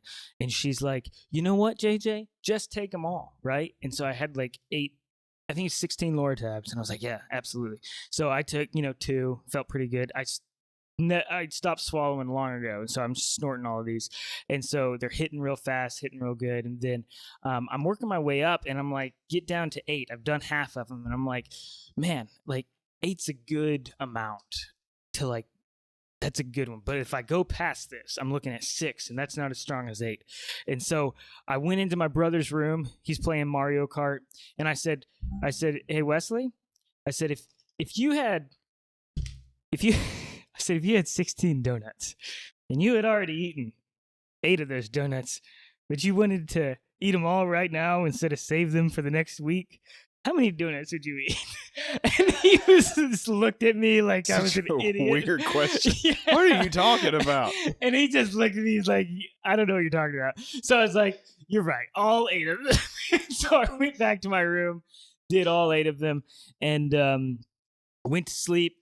Just happy with my decision, and I'm curled up in bed listening to music, and I'm like, this is life. Like this, forget retirement. This is what I was made for. And in a moment it snapped. I like all the joy was gone, and it was like God was speaking to me again, and he says, JJ, you know what it feels like to be in my presence, and you know this doesn't hold a candle to it. And I was like, you're right. And I just sat there again, and it become kind of a mantra. God, I want to follow you, but I can't. And it was just this defeated life that I was living at that point. And this is when I get shipped off to Bible college about this time, right? And what I didn't know is that every Friday night, my sister and her friends were praying for me. They didn't know what was going on. Yeah. They were praying for me, and they told me later as I got baptized, they said, your sister would weep over you. And she said, JJ, she would pray, and she said, God, if it means that I go to hell so that JJ can go to heaven, make that what the cost is. And she would just weep over her brother. And these were always on Friday nights, and it was always on Friday nights that I was having these visions and encounters with God. And so prayer definitely does things. It changes so much. And so went through that, went to Bible college, had like $100 to my name, and spent it all on drugs and Four Locos. And went to Bible college in Kentucky the next day with my dad, and we arrived in Kentucky, and the first person I saw in Kentucky had no teeth, and he smiled at me, and I said, hey, what kind of hillbilly hell am I arrived at? It's going back to Cars. Yeah. And so Mike, he's dropping by the second. I'm in hillbilly hell. And so I end up getting there, and it is immediate what happens. I show up on this campus, and I don't want to know anybody. I don't want to talk to anybody. They disgust me. Everything about this disgusts me. My plan is to find somebody in what happened to be the pill capital of the world that sold drugs, right? And so I'm like, find somebody that sells drugs. Not going to be a hard deal here. Lay them out on a room check, right? I'm going to get kicked out. I was like, if I get real creative, I'll just streak through the entire campus, and then I'll get kicked out, right? We had lots of rules at this place, and anything like, and I was like, I want to get kicked out, but I want to ruin my family's name as well. And so anything I can do. And so I'm there. I remember when you were getting ready to go off, like leading up to you leaving, and you were talking to me, and I remember this conversation. I was like, where are you going to college? And you told me, and I was like, oh, Bible college. You're like, that's not going to work and out. You're like, you said, yeah, I really don't want to go. And I was like, well, and I believe I said these exact words. I remember it fairly clearly. I said, well, yeah, you might not want to go, but it's probably where you need to go. Yeah. And then I turned and walked away. JJ was just standing there like, jerk. Yeah. Yeah, I have a... Yeah. Well, anyway, I get there. I'm a mess. I had downloaded... So my... Yeah, go ahead. Oh, hang on. I have you muted because of her playing around. Oh. All right, go ahead. So you said you were already having those spiritual experiences with God before this, though? Yeah. And you were still wanting to get kicked out of there? Oh, yeah. Yeah. So this was like, God was speaking to me, but I was so in this mindset that there was no way I was getting out of it. Like I could not imagine a day, and a lot of addicts will have told me the same thing. And I couldn't imagine me living a life where I don't go back to drugs. Like that was unimaginable to me. And so I was like, there's really no up here. So I went there. I'm like, I'm gonna get kicked out. I'm gonna go to the Navy. I'm gonna change. I had the stupidest email address. It was IBgrad in 2011 at hotmail.com. Okay. Hotmail. I did that because I knew it was so stupid. I was never going to take that into a professional life. Right. Yeah. And so my plan was get to Bible college, get kicked out, go to the Navy, change my email, change my phone, change everything, never talk to my family again. Go into the Navy, become a SEAL, learn what I needed to learn, get out as soon as I could, and become a career criminal and live my life that way. And so that was my plan, right? Such great goals. Oh, huge goals. Yeah, I had notebooks filled with I would just binge on true crime shows, and I had notebooks filled with why people got caught, how to overcome those kinds of things. I had done studies on places I was going to rob and what I needed to do it. It was it was my pastime when I was bored, right? And so you were such an autistic addict. He's like Dexter. Yeah, sitting there. Dexter wasn't an addict, but he was a serial killer, and that's how he was. What you just said, it just reminded me of someone that we actually know, one of my exes when I was doing stuff. Yeah. I came into the room one day. He'd been up, I don't even know how many days he'd been up, and he had himself a little notebook. Yeah. And I mean, he was set on that notebook, and he was all excited about it. And I was like, what are you doing? He opens it up. He said, I've got a plan. He said, I figured out a way. He said, because at this point he'd been awake for so long, he was in what we called shadow world. He was seeing the shadow people. Yeah. He said, I'm going to do this, and I'm going to be the mayor of shadow world, whatever it was, and then I'm going to be the governor, and then I'm going to work my way up to president. And then he took his notebook. He had it all written out on his notebook, and he takes his notebook, and then he leaves. What was his platform? I would love to know. I don't even know. He hit taxes are too high on shadow people. Yeah. Okay, we have got to band together in the shadow universe. He had I saw part of it, and he had just all these different things written out on it, all these drawings. He was being freaking weird. Man. Well, it reminded me of when you said that. I have a time limit on me, so we've got sleep medicine. My wife has to. Oh boy, so sleep medicine. I got to wrap this up. But so we have this there, and immediately, so I had downloaded 30 Christian songs onto my little Zune at the time, right? Oh yeah, there you go. I missed those. Let's high be cotton real. There. Yeah. So I had downloaded 30 Christian songs from my brothers so that I would have that if somebody wouldn't listen to my music, I just slip it to that. That way they don't have to complain about what I'm listening to. I, like everything, sought out the most demonic stuff I could listen to. If it didn't talk about murder and rape and drugs, it wasn't something that I had on there to listen to, right? And so I'm listening to this stuff constantly, which is huge in this line, this storyline. I mean, we're a product of what we allow in, and so the thing starts to happen where I arrive at school, and I just feel I don't put words to it, but I start to feel uncomfortable listening to my music, which is weird, right? Because that fueled me, okay? And all of a sudden, it's I no longer have a taste for it. And I'm like, this is weird. So I flipped over to what I downloaded, and I'm just listening to that, and I'm like, oh, this is nice, all this stuff. And I'm listening to that, and then I'm like, I'm getting mad. I'm like, what is going on? Why am I not enjoying my music? So I stopped listening to it, and I go to my dorm. I ignore everybody, all this stuff. The next morning I wake up and it's the same thing. And so I'm like, wait a second. I'm running a risk here getting caught with this music, and I don't know what I was thinking because I didn't care what people thought just 24 hours earlier. And so I'm like, I probably should just erase all of this stuff. So I go to my room and I erase all of the secular music. Like, I mean, I had some hippie stuff on there too and all that stuff, but it was like everything that was not Christian I erased. And it was So you erased everything. Everything. Because there wasn't any Christian on that. Well, I had 30 Christian songs in there that really? I put on there right before I left. Oh, okay. And so you were trying to blend in, is what you're give doing. them something to listen to if they wanted to share an earpiece, right?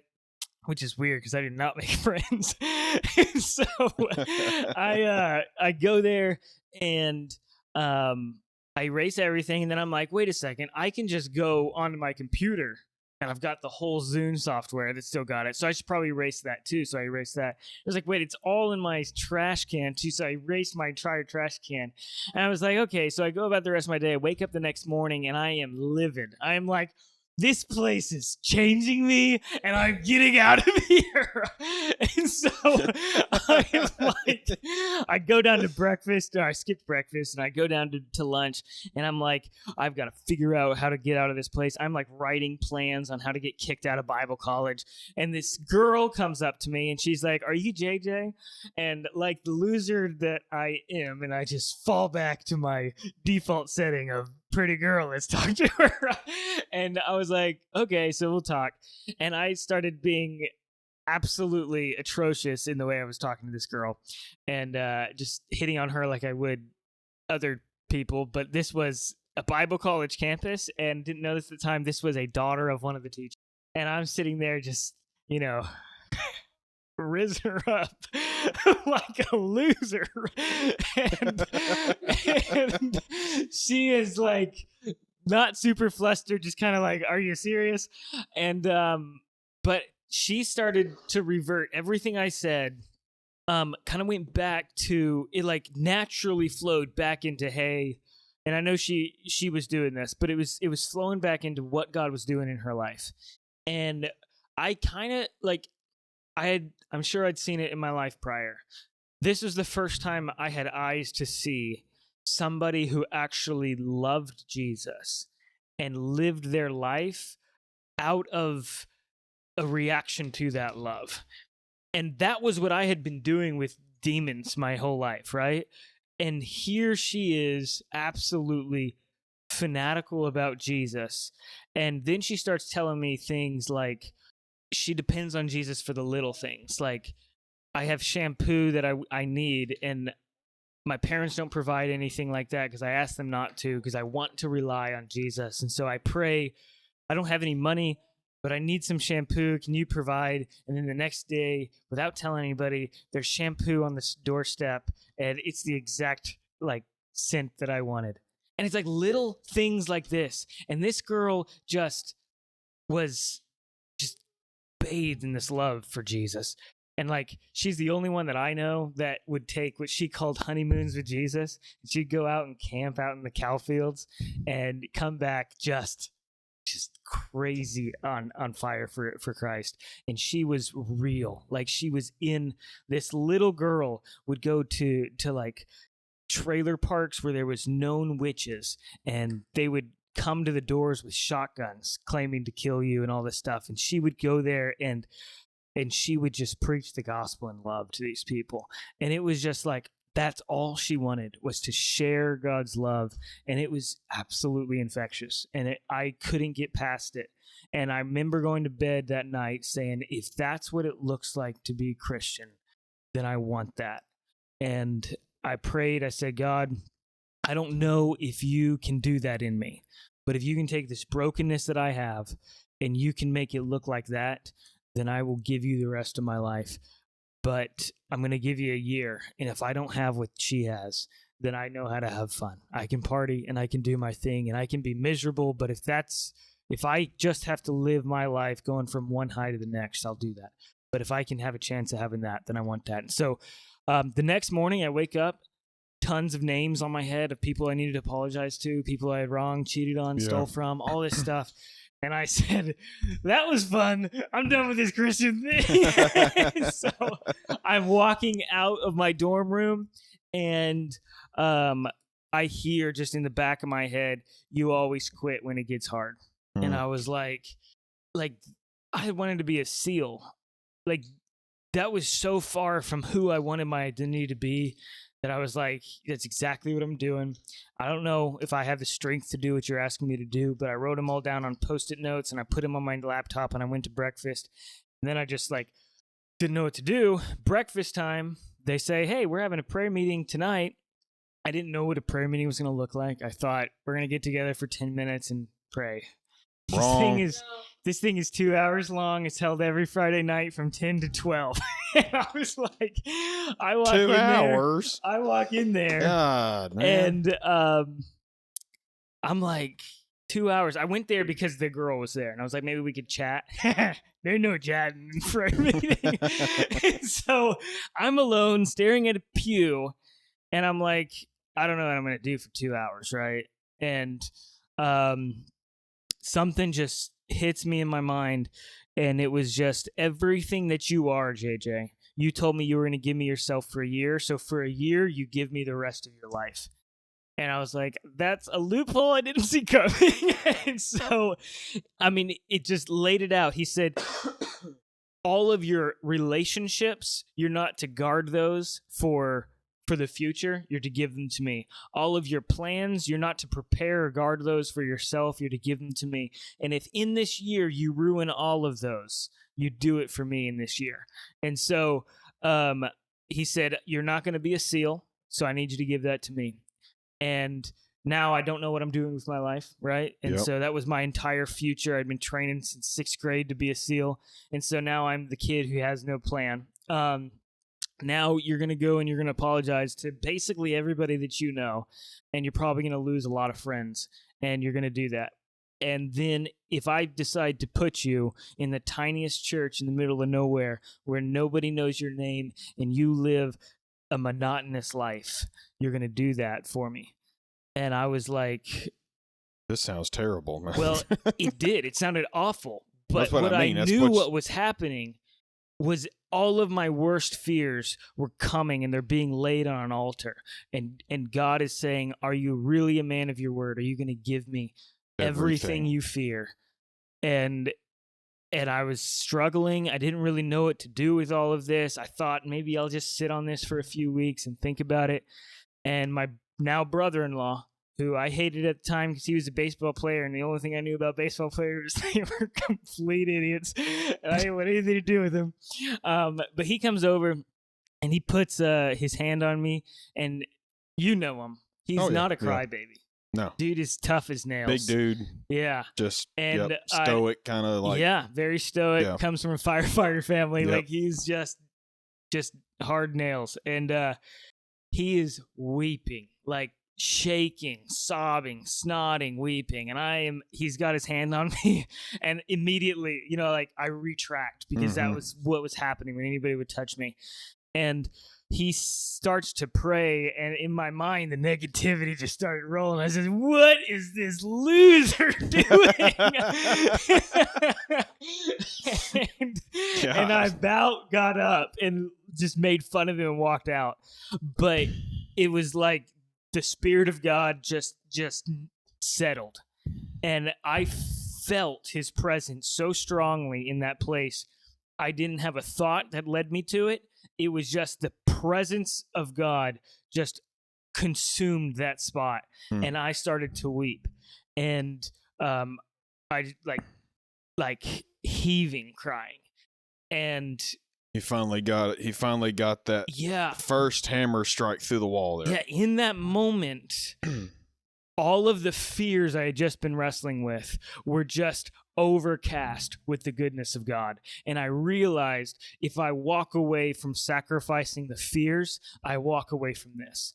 And it was no contest at that point. I said, absolutely, all in, whatever it takes. I want this for the rest of my life. And I walked out of there feeling like I had changed entirely from person. I will tell you, it was as like people think I'm being like I'm using like I'm being a little bit more what's the word? Flamboyant. Hopefully not. Braggadocious. Yeah, no, they think that I'm describing this with Inflammatory. hyperbole. I am not.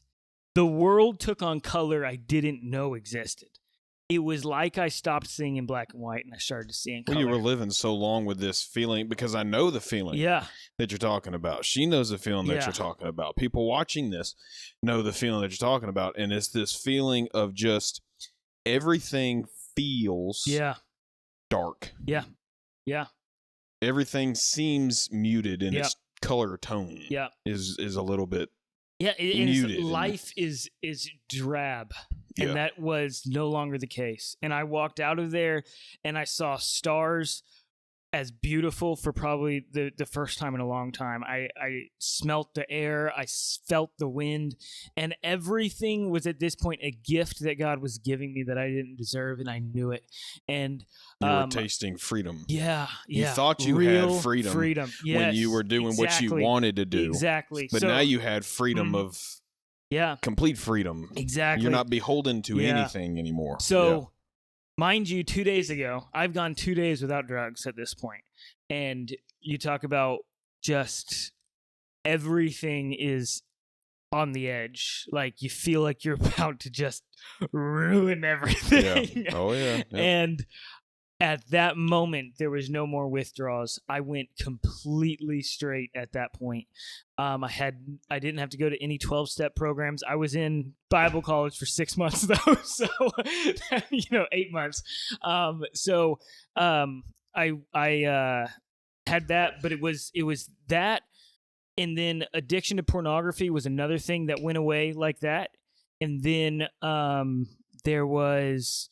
Oh, yeah, the fear of people's opinion, which ruled my life. Fear of losing the opinion of those I respected. That was the next, hurdle. Am I actually committed to this? I went back to those names, and I just tore the Band-Aid off. And I didn't have the spine to call these people and talk to them on the phone, so I Facebook messaged everybody, right? Because hitting enter, it's done. I can't erase it, right? And so I did that. You messaged me. Yeah. Yeah. Which you never did anything to me. I mean, but you messaged me. It was just like, hey, if I ever did anything, or said anything, I just want you to know I apologize. And I read it. I didn't even. I think I may have responded. Most people didn't, but I don't think I did, because mainly my thought process was, "What's wrong with JJ?" Yeah. He's dying. He's dying. So so did that, and then we continued down that road. I had amazing growth. I saw some things lifted from me and absolutely healed. And then I saw there were things I struggled with, and God showed me his power to prove his self-righteous in me, even in those struggles. Yeah. It was 8 months, and I felt God's tell me very clearly through my devotion time, through sermons I was listening to, all of these things. People were coming and praying on me on things that I was really struggling with, word for word, what I had prayed earlier that morning. Mm-hmm. And I just God wants me to go back to Huntsville and stay, not come back to school. Now I am 8 months sober, going right back to the people, places, and things that I left. Yep. Everybody in the world will tell you that's the stupidest thing in the world. Yep. I knew it. Everyone in the world told me don't do it except for one teacher, and he looked me in the eye and he says, JJ, I've seen people come in here and do this time and time again, and they don't come back. He says, I can't tell you God didn't say that, but I will tell you that is not wise. And just him saying, I can't tell you God didn't say that, was enough for me to be like, if I stay here, I'm in disobedience. It's my responsibility. I have to do that. So went back, and I set out to make it known. I'm a Christian. Everything's changed. I went to all the old places, all the old people, all the old things, and I preached in drug dens with people passing out right in front of me. Nobody heard anything I said, but hey, I did it.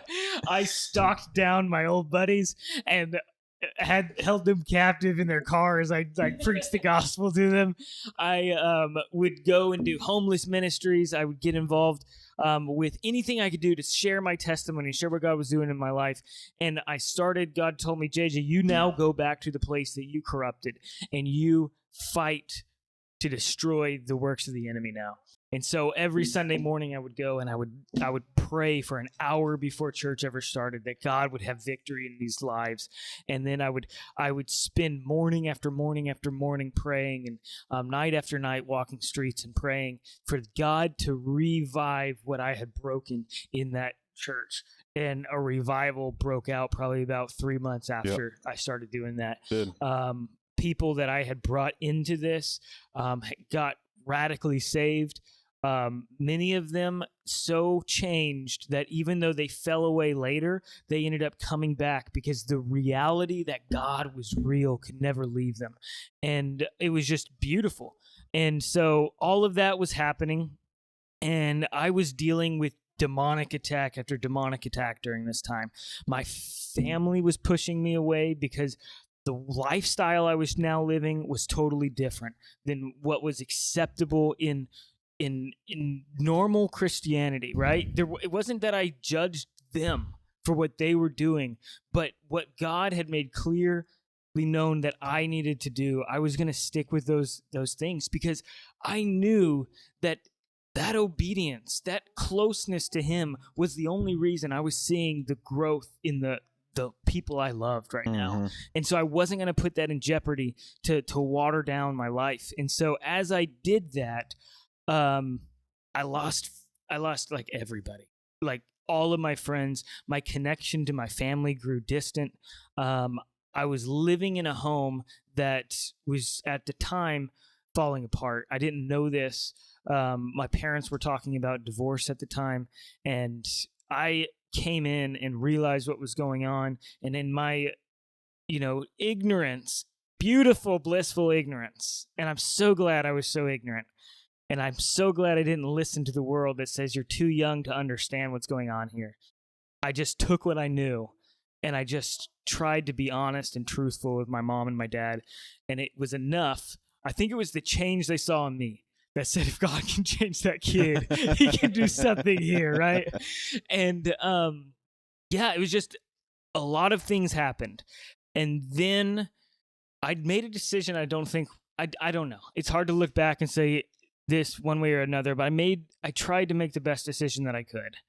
And I remember going back to school, thinking that was the right thing to do, getting married soon after. And then in that relationship, there being this huge discrepancy between what I was wanting to do out of obedience to God, because I was living in a way where it was like 10/10 all the way. I wasn't playing around, right? I didn't want to be around nominal Christianity. And my wife at the time grew up around that, and she respected that. And that was, she loved those who were in it, and she saw my lifestyle as an attack against them personally. Just nominal. Just, I'm going to church, and that's what I have to do. I checking a box, the check in the box kind of stuff. And the thing is this family was in ministry, but there was so much corruption within that. Not all of them. Some of them were absolutely beautiful in their service to God that I could see, but there were things that were going on that were very corrupt. And I could see it. And I wanted to reach out, and I wanted to be hands and feet of Jesus in those moments. And my wife at the time said, absolutely not. You're an embarrassment to me. And this started 4 years of just, call it what it is. I'm not a victim at all, right? I accepted what was given to me, and I don't regret it at all. When I look at what God gave me, it was more than I ever deserved, and I would do it all over again for what he's shown me through it. But that started 4 years of just a very abusive relationship. Yeah. When I left that relationship, 26 years old, 135 pounds, I was absolutely stressed to the end of who I was.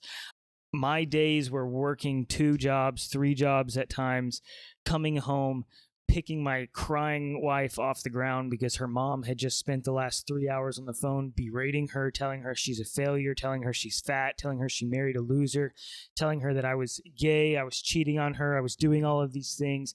For 4 years, this was my life. You talk about just constant, just draining. And then what ended up happening, her mom told me, she says, I'm going to make sure that you guys divorce. She'd threatened me with my life a few times, and I wasn't scaring away, and I wasn't going to let her bully me. And she just absolutely hated it. And so she was a mental health counselor. And so she knew what she had to do to push the right buttons, to form cracks in our marriage and to cause those things. And so she did it. And my wife ended up running off with another man and left me with no car, with tons of debt and all of this stuff. And the most beautiful time in my life that I absolutely have ever experienced has been the months and the year and a half after that, where I was just a broken mess. And God just spoke to me, and he changed me, and he showed me how I can love him more and how he loves me so much more. And I gained an identity back that I had lost in that marriage because I had idolized my marriage, which is an absolute travesty.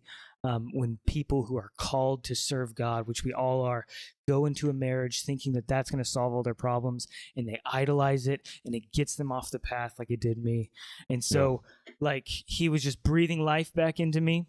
I just want to be honest that it wasn't smooth sailing since that point, right? So going through all of this, finding brokenness, and it is in that brokenness that I have found the power that comes with a real relationship with Jesus.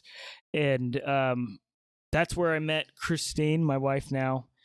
She had come out from her own traumatic situation and had leaned into God during that time. And it was that reliance that brought us together, because the last thing I was going to do is get in a relationship with somebody who did not know how to go to God for these hardships, because that was a big thing.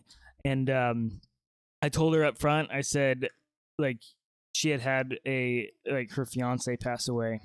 And I told her, if you stay with me, you're likely, like, I very likely could die like before you do. And I don't come home one night. And because the ministry that God's called me to do is not so that I can save my life, right? It's not so that I can have anything. It's so that I can spend the time that I have here. I heard something the other day. I love it absolutely to death.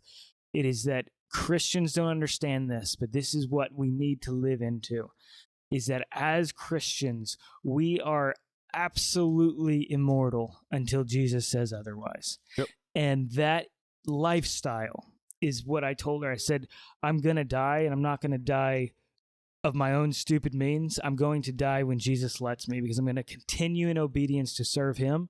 In the moment that he says it's time for me to go, I don't want to be here any longer. I want to be obedient to the point that nothing matters. And so that when I die, there's no question for the people who love me where I'm at. But more importantly, I want to live a life that pushes so hard that when I look at Paul's life, he says, I cannot wait till I die and I'm with my Savior. Yeah. I don't want to be so distracted by this world that my desire to be here is outweighing my desire to be with my Savior. And the only way that I can think to do that is to push and push and push to defeat the works of the enemy. And I helped put a lot of those stakes in the ground. And so I want to catch back up with the years that I had wasted there. But so that's kind of like where I'm at now. Like, I just want to push in more. And how long have you been sober now? I've been sober since 2011. So I don't even know. We're at 25 now. So 14 years? 14 years. So, yeah. So 14 years. And it's interesting. My wife told me, she says, like, she was sure that I was going to go back to drugs when she left. And she left mean, real mean. And it was, I knew she had oxys in her desk, and she hadn't cleared out any of that. And I went back there, and I knew she was cheating on me at this time. I knew there was stuff going on. And I walked past it, and I just did, heard people say, a familiar spirit just calling out. Yeah. And I told Christine a long time ago, I said, the first time I smoked a cigarette after like years of not smoking a cigarette, I was like, my reaction was, hello, friend. Yeah. Like it was that, like the sweet call to that relief. And immediately I was like, are you absolutely kidding me that you think I'm like it was just this surge of strength came over my heart and mind, and it was laughable. It's almost an anger that the enemy would think that he could trip me up with something so weak. And I was like, I am free from this. Like, I have not thought about drugs for going on like 8 years at this point. And I'm like, this is ridiculous. And I had done work in rehabs at this time, and it drove me nuts sitting in AA groups where people are like, I'm an addict for the rest of my life. It's a disease I can never get rid of. I think about it every single day and I just fight. And I was like, dude, you're in bondage, dude. Get out of that junk. And so they kicked me out of a few of those meetings. but we don't need you here, man. Sorry. Yeah. No, actually, that was a ministry of mine for a while. I would go to these meetings and I would find people who were like sensitive to the gospel, and I'd meet with them afterwards, and I'd like siphon them into Bible studies, and I'd like grow them, and I'd send them back to those places so they'd keep speaking Jesus, and they were court ordered to be there so nobody could tell them not to. It was a great plan. I loved it. that's playing that's a great strategy of playing the enemy's game against them. Like, so, we're gonna use subversion, but in a good way.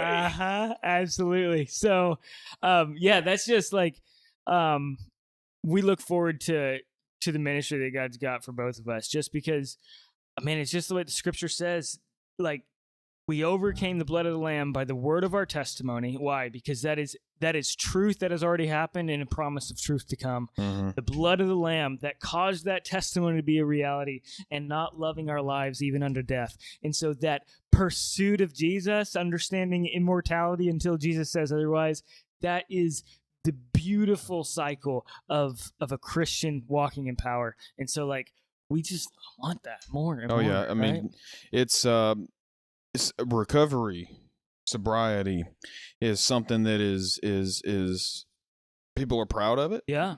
But they're ashamed of the fact of what they did to get to now be in recovery. So they're like, they kind of shy away from it. Yeah. But I think that's wrong.